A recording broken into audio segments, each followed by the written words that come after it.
Annabelle, on continue avec vous. Dans quelle mesure est-ce que l'ancrage territorial, justement, dépasse la création d'emplois? Nous, ce qu'on voit aujourd'hui, c'est qu'on a une nouvelle génération d'entreprises qu'on appelle hyper locales, qui sont allées mettre au cœur de leur modèle économique les questions de territoire.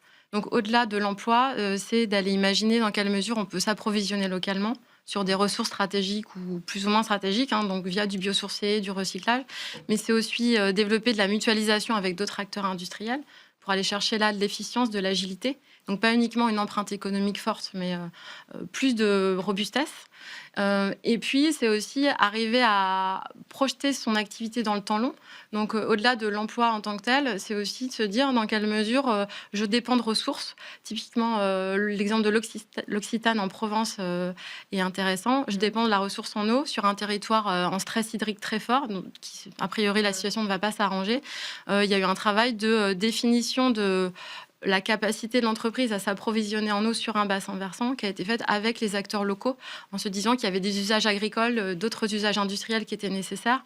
Et là, c'est plus que de l'emploi local, c'est vraiment du partage de la ressource, mais qui, derrière, est une condition essentielle à la pérennité de l'activité de l'entreprise. Donc, on arrive sur des sujets qui sont des sujets de territorialiser sa stratégie RSE, avoir une vision plus prospective de mon territoire, là où je m'installe, dans quelle mesure demain, les questions d'emploi, d'accueil de mes employés aussi, avec des infrastructures de soins, d'éducation, d'hébergement seront disponibles. Et les ressources sur lesquelles je m'appuie, dans quelle mesure elles seront encore là demain. Donc on peut faire le lien aussi avec tous les travaux d'adaptation au changement climatique.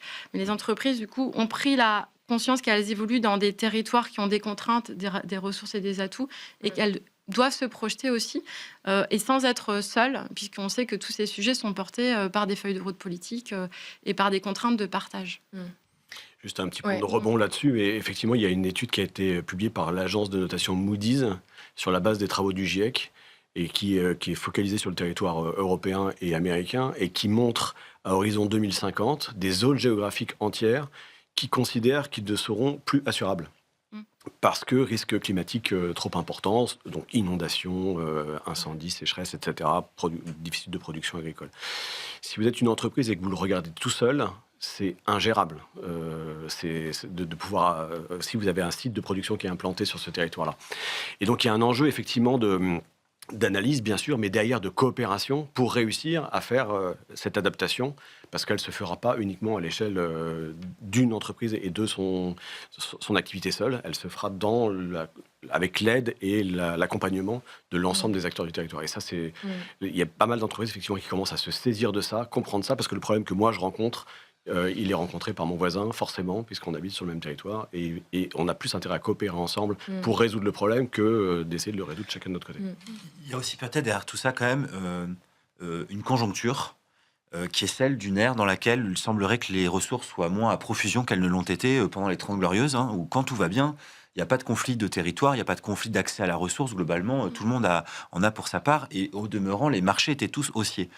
Depuis le Covid, on peut quand même citer un bon nombre de secteurs d'activité qui ne sont plus dans des phases de croissance économique. Je veux dire, même en 2025, pour le secteur des services numériques dans lequel Norcis opère, on est entré dans une phase de décroissance. Et bien malin celui qui peut garantir qu'on va repartir à la hausse dans les 2-3 ans qui viennent, vu le contexte.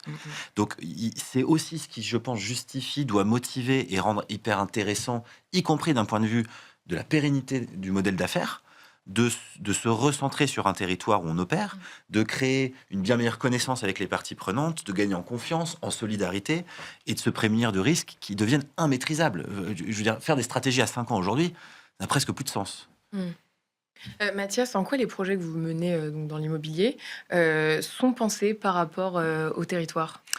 Alors, l'immobilier, c'est par définition hyper impactant en termes de territoire. J'ai pas besoin de faire trop de dessins.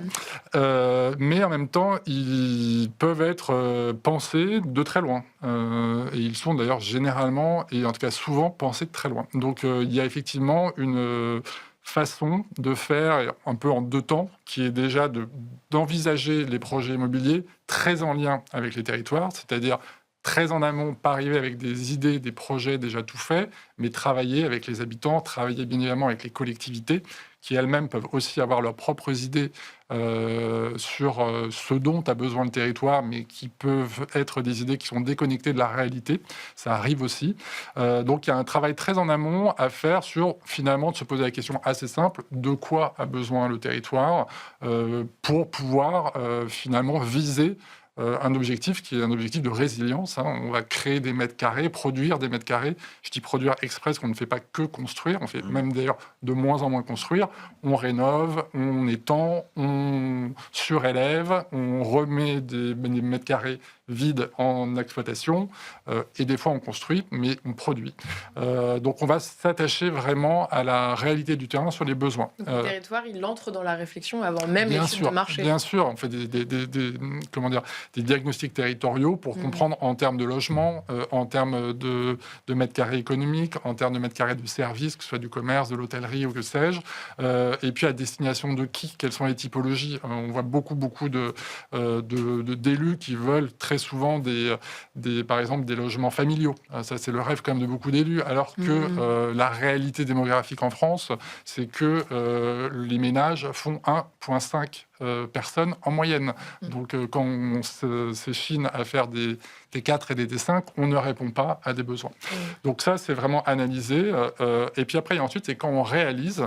Et là, on peut être très, très ancré localement parce qu'il y a, en termes de matériaux, vous en avez parlé il y a quelques secondes, mais aussi en termes d'entreprise, faire appel à des acteurs locaux pour pouvoir les impliquer de manière très importante dans la chaîne de valeur.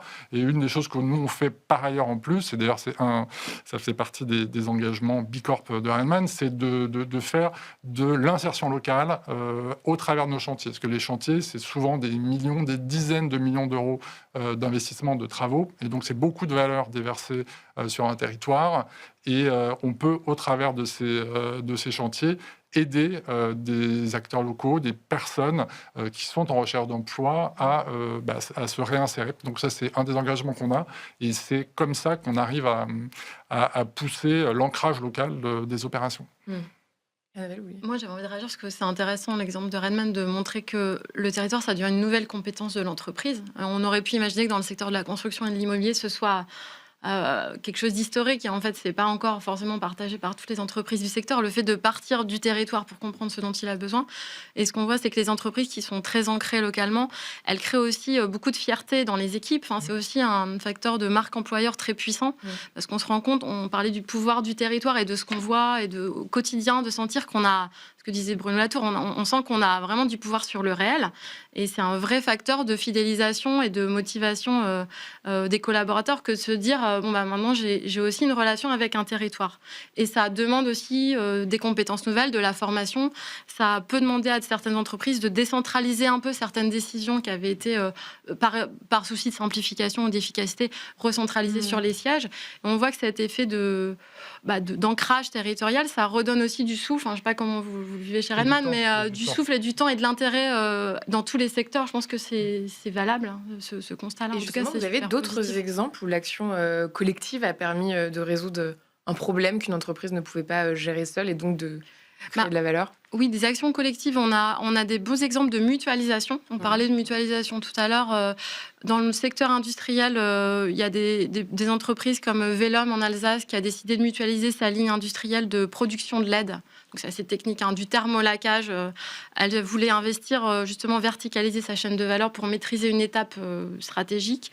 Et en faisant ça, elle a décidé de l'ouvrir à d'autres acteurs parce qu'elle ne pouvait pas investir seule dans la ligne industrielle. Donc ça peut permettre de développer l'industrie locale en disant on va mutualiser en fait des lignes industrielles.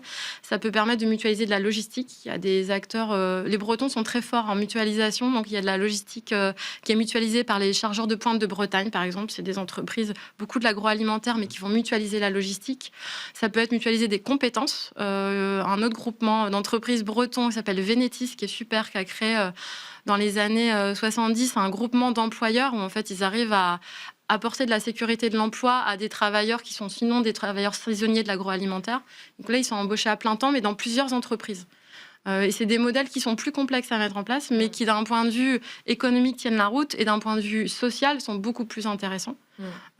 Et on sait qu'aujourd'hui, il y a énormément d'acteurs de l'industrie, par exemple, qui ont des sujets de compétences. Donc, c'est vraiment des sujets de mutualisation qui permettent d'avoir plus d'efficacité, en fait, sans parler forcément d'engagement écologique.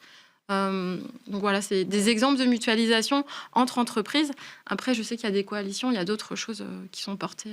Oui, David, le collectif En Vérité que vous présidez montre que la coopération entre acteurs d'une filière peut produire des résultats concrets pour le territoire et pour les consommateurs. Est-ce que vous pouvez donner des exemples précis? En fait, c'est un point vraiment intéressant, c'est qu'à un certain moment, faire en sorte que chacun défende sa position dans sa ligne de nage, ça, c'est pas efficace.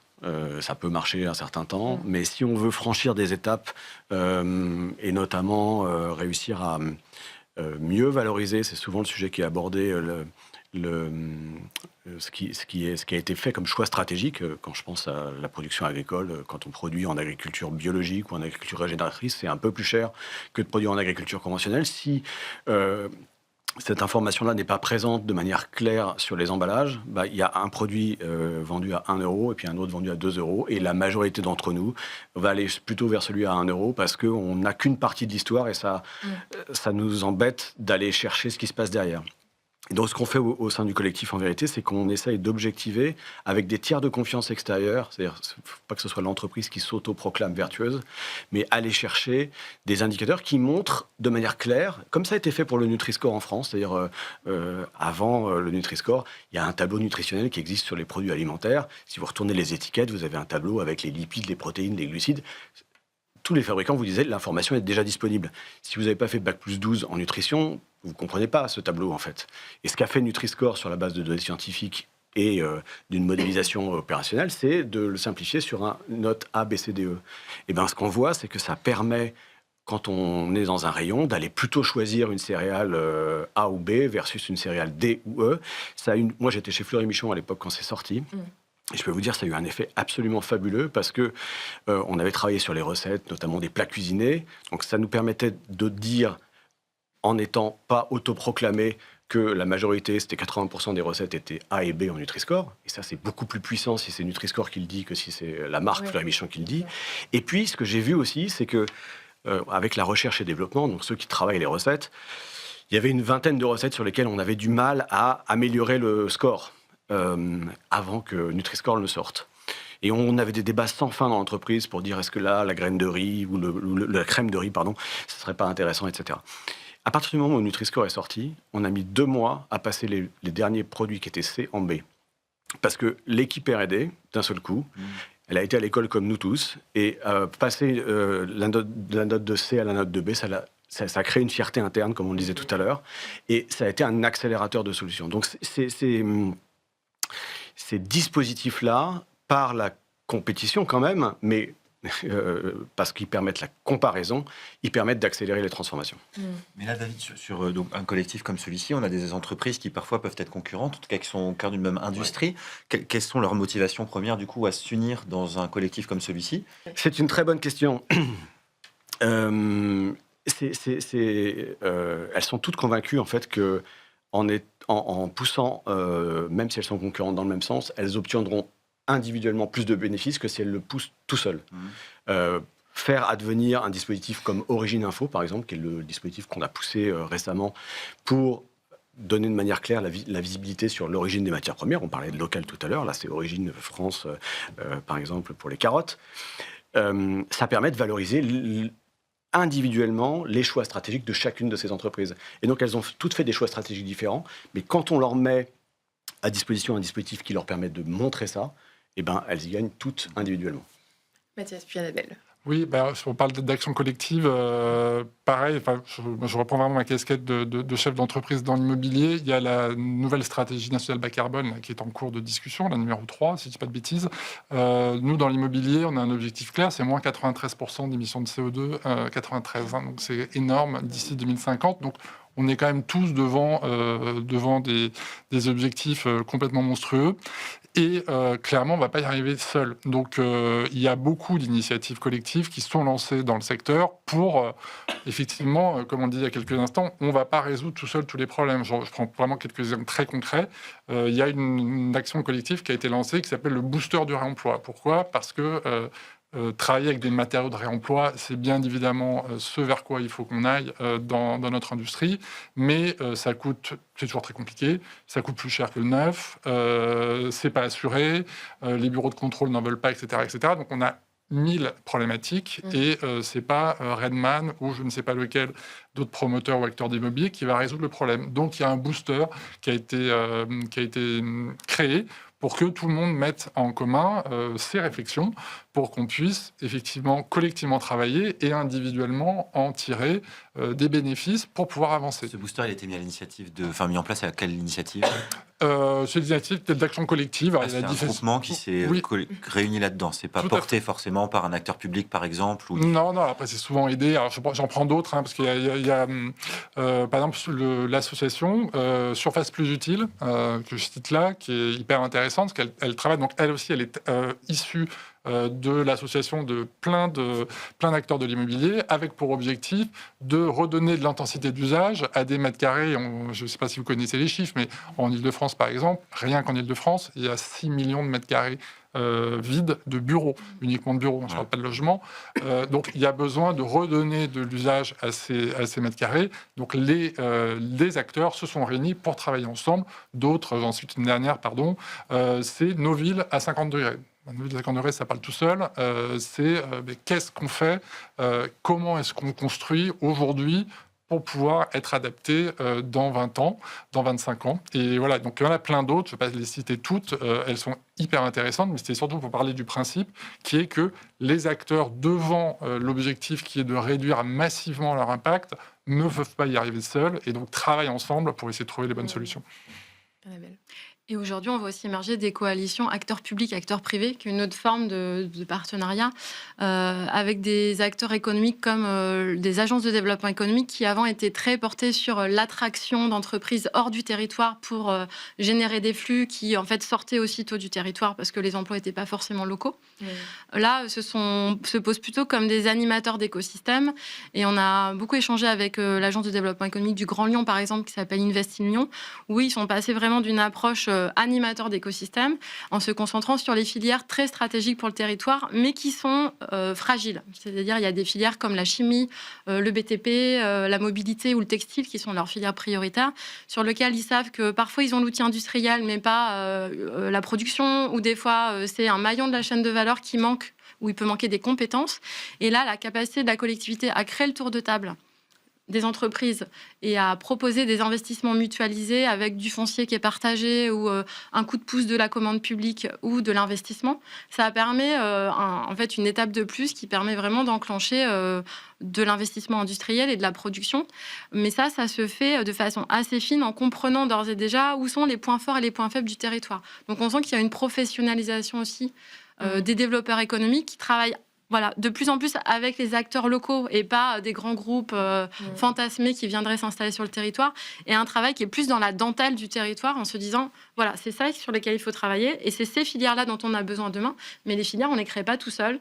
Et pour lever des freins qui sont des freins réglementaires de foncier, il faut des alliances, et les alliances publiques-privées sont aussi très intéressantes à suivre.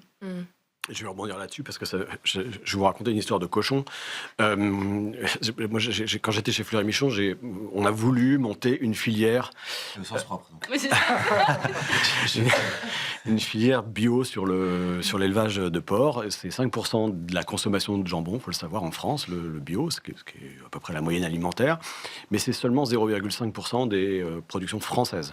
Donc il y a un déficit. On achète le bio au Danemark. Les Allemands ont été beaucoup plus malins que nous. Ils vendent le jambon aux Français, ils vendent le bacon aux Anglais, ils vendent la saucisse aux Allemands, et ils arrivent comme ça à équilibrer et avoir un prix de revient intéressant sur des productions qui sont intrinsèquement un peu plus chères versus la production classique. Et donc on s'est dit, il faut pouvoir essayer de produire sur le territoire, à côté des usines de production de Fleury Michon. Le gros bassin de production en France, c'est la Bretagne. Eh ben, on a eu l'occasion d'expérimenter cette collaboration publique-privée dont vous parliez à l'instant, et franchement, sans ça, on n'y serait pas arrivé. Parce que sur le papier, ça paraît relativement évident. Mais être capable d'embarquer l'intégralité de ces acteurs-là, il y a les agriculteurs qu'il faut embarquer, il y a la SAFER qui va autoriser l'installation ou non, il y a la région qui va dessiner le futur flux de production et les installations, le foncier associé, etc. Plus Fleury Michon qui garantit une partie des débouchés, mais on est allé proposer ça, nous aussi, à des confrères qui font du pâté, à des confrères qui font d'autres produits, parce que si on achète, quand on achète le jambon, on n'achète qu'une partie de l'animal, et si on ne sécurise que cette partie-là, ça veut dire qu'on fait payer 4 fois plus cher le produit versus si on vend les autres. Donc, coopération territoriale. Et en fait, ça a été le dispositif, ça a été un des dossiers les plus compliqués que j'ai eu à gérer dans ma carrière, mais il a été cristallisé grâce à l'aide de la région, qui a réuni tous les acteurs autour de la table, en étant un peu tiers de confiance, en disant on souhaite soutenir ce dispositif. Ça fait partie du plan stratégique de la région que d'installer de nouvelles filières sur le territoire. Et on vous demande, presque, on ne sortira pas de cette salle tant qu'on n'aura pas trouvé un accord, on vous demande de contribuer chacun, parce que chacun avait une partie de la solution, mais si on ne travaille pas ensemble avec cet objectif stratégique commun, on n'arrive à rien faire. C'est une des façons ça sera très rapide, hein, mais de dépasser un des principaux freins économiques aux modèles locaux, c'est que c'est des volumes très, très petits. Et donc, atteindre la capacité de production qui permet de justifier les coûts fixes est très difficile tout seul. Et donc, c'est vrai que ces sujets de coopération, c'est aussi une question de viabilité économique des modèles territoriaux qui sinon sont incapables de s'aligner, hein, comme vous le disiez, à des modèles globalisés. Peut-être aussi que c'est un peu la fin d'une ère où les entreprises étaient très prédatrices, c'est-à-dire elles s'installaient sur un territoire, elles préemptaient des ressources pour les convertir en une valeur financière qui était concentrée sur des actionnaires, parfois même pas implantés dans ce territoire-là. Quand on parle d'histoire de cochons ou d'histoire d'habitation, en fait, dans les deux cas, en plus, on est sur des activités, des industries relativement lourdes dans leur mise en œuvre.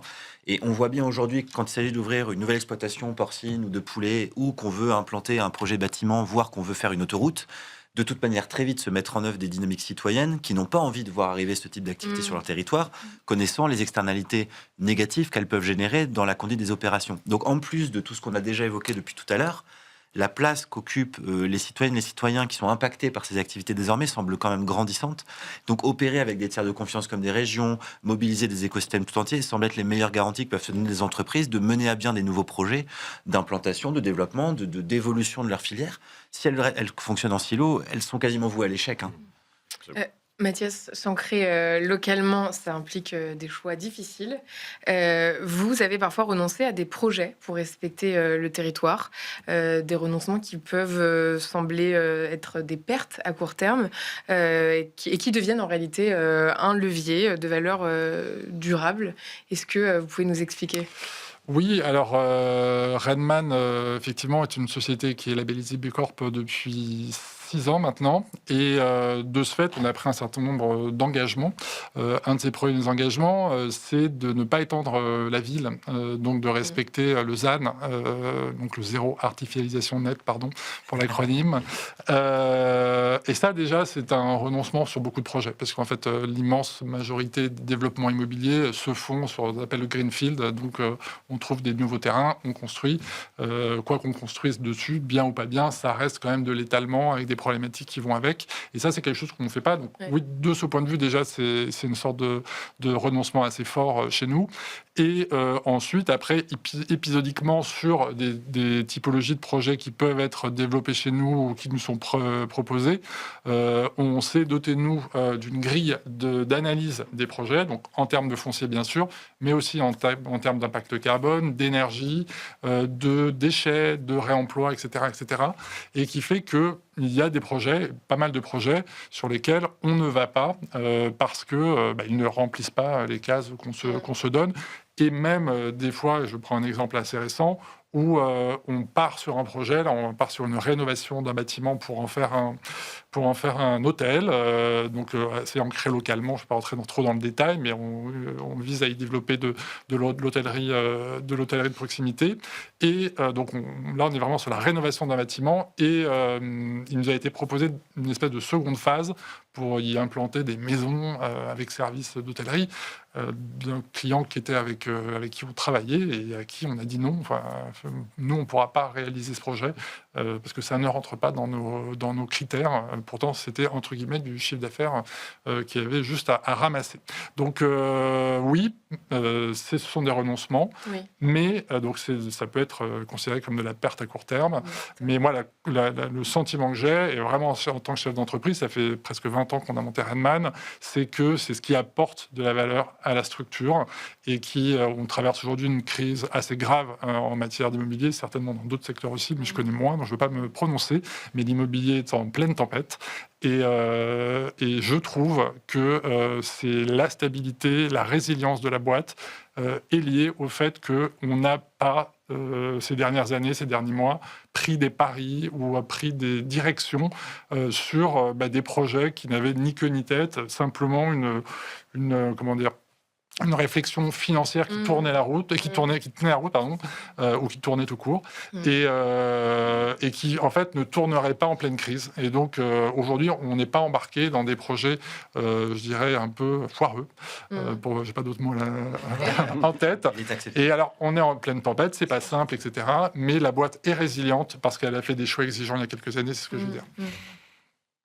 Mais c'est intéressant parce qu'on voit que s'ancrer dans un territoire, ça re-questionne aussi la notion d'intérêt général des entreprises. On ne va pas reparler de Bicorp et de tout ça, mais quand une entreprise est ancrée localement, elle a des comptes à rendre aux riverains, aux acteurs locaux, et elle s'engage. C'est un contrat de confiance qui est peut-être plus fort qu'auparavant, notamment auprès des acteurs publics, comme vous l'expliquiez. On peut apprendre à des élus à penser autrement les projets, faire de la pédagogie, mais aussi faire en sorte que l'activité de l'entreprise s'inscrive dans les feuilles de route des territoires.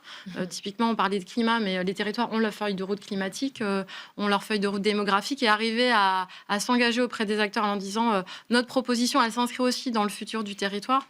C'est des relations peut-être plus intéressantes et plus projetées dans le temps long, qui permet d'avoir une notion d'intérêt général qu'on trouve vraiment localement, au-delà de son impact environnemental, au-delà du côté vertueux de sa proposition de valeur. Ça crée aussi un rôle plus intéressant, un rôle différent des entreprises quand on voit les sujets des prises politiques et peut-être d'une perte de confiance à un certain niveau politique, d'avoir des entreprises qui s'engagent et qui sont aussi redevables pour le territoire et qui apportent quelque chose aussi au territoire et pas uniquement justement à leur porte-monnaie ou à leur bilan financier annuel. Il y a plein de façons en fait pour les entreprises de contribuer à la dynamique, à la vitalité de leur territoire, bien au-delà de la création d'emplois, ça on l'a dit, mais je vais prendre exemple sur ce qu'on essaie de mettre en place chez Norcis. Nous, on a une activité qu'on qualifie souvent de dématérialisée, donc le rapport physique au territoire, il peut être considéré comme un petit peu particulier. Nous, on crée de l'ingénierie humaine, donc on développe de la compétence, mais c'est vrai qu'on a un rapport, un ancrage un peu particulier. Pour autant, on peut contribuer de plein de façons. Par exemple, en disant qu'on redistribue plus de la moitié des bénéfices annuels aux collectivités, aux salariés, à des acteurs d'intérêt général, partage de la valeur. Ça peut être le partage du pouvoir, en faisant en sorte que dans les gouvernances de nos différentes agences, on a une dizaine en France, on puisse avoir des représentants de ce territoire qui peuvent être institutionnels, issus du milieu associatif ou de coalitions sectorielles locales qui viennent contribuer à des réflexions chez nous, à des instances. Donc là, on s'ouvre plutôt sur le partage du pouvoir et partage de réflexion et de l'influence. Donc en fait, il y a plein de façons de contribuer différentes. C'est pour ça que moi je pense qu'on peut même en fait aller un cran plus loin. Il y a quelque temps, on réfléchissait à essayer d'inverser le rapport qu'on a au territoire. L'entreprise globalement est très nombriliste. Elle part d'elle, elle pense pour elle, et puis elle essaie de trouver des solutions autour d'elle pour y répondre. On s'était dit, et si en fait Norcis devenait la ressourcerie de son territoire? Alors, on n'a pas été totalement au bout de cette idée, mais je la garde dans le tiroir parce que je pense qu'un jour on la ressortira. C'est-à-dire, aujourd'hui, on a des actifs financiers, matériels, intellectuels. Eh bien, mettons-les à disposition de ceux qui pourraient en avoir besoin sur le territoire. Pour ça, il faut qu'on se connecte à eux, sinon on n'est pas prêt d'y arriver. Voilà, on peut quand même ouvrir un champ des possibles très très vaste pour être dans la contribution à l'intérêt général en tant qu'acteur économique d'un territoire. Oui, c'est hyper intéressant d'ailleurs parce que en fait, le prisme avec lequel on va regarder les choses va être aussi différent quand on se place passe au niveau territorial. On a parlé un peu des externalités tout à l'heure. On dit parfois que produire local, ça coûte plus cher. Mais en fait, les premiers sponsors des implantations ou de réimplantations locales, souvent notamment dans l'agroalimentaire, ce sont les agences de l'eau. Parce que quand les entreprises mettent en place des nouvelles pratiques agricoles avec moins d'utilisation de pesticides, notamment près des zones de captage, elles savent qu'elles vont faire des économies colossales dans le traitement de l'eau. Et ça, aujourd'hui, on commence à avoir des reportages qui montrent l'agacement des citoyens et des consommateurs sur les factures d'eau qui explosent.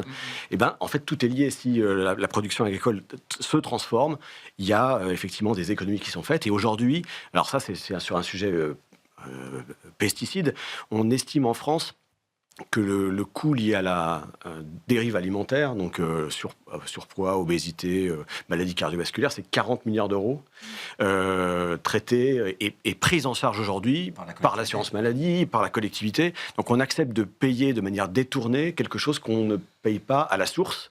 Et il y a vraiment une réflexion à mener autour de ça. Et dans le cadre du collectif En Vérité, ça fait partie justement des choses qu'on pose pour dire finalement la valeur, elle n'est pas uniquement statique sur une dimension économique, mais elle a une dimension globale, territoriale, et il faut la traiter sur tous ces aspects. Dans une précédente émission, et je pourrais peut-être terminer le propos de David comme cela, j'avais m'étais amusé à détourner un slogan bien connu d'une enseigne en disant « le vrai prix des mauvaises choses ».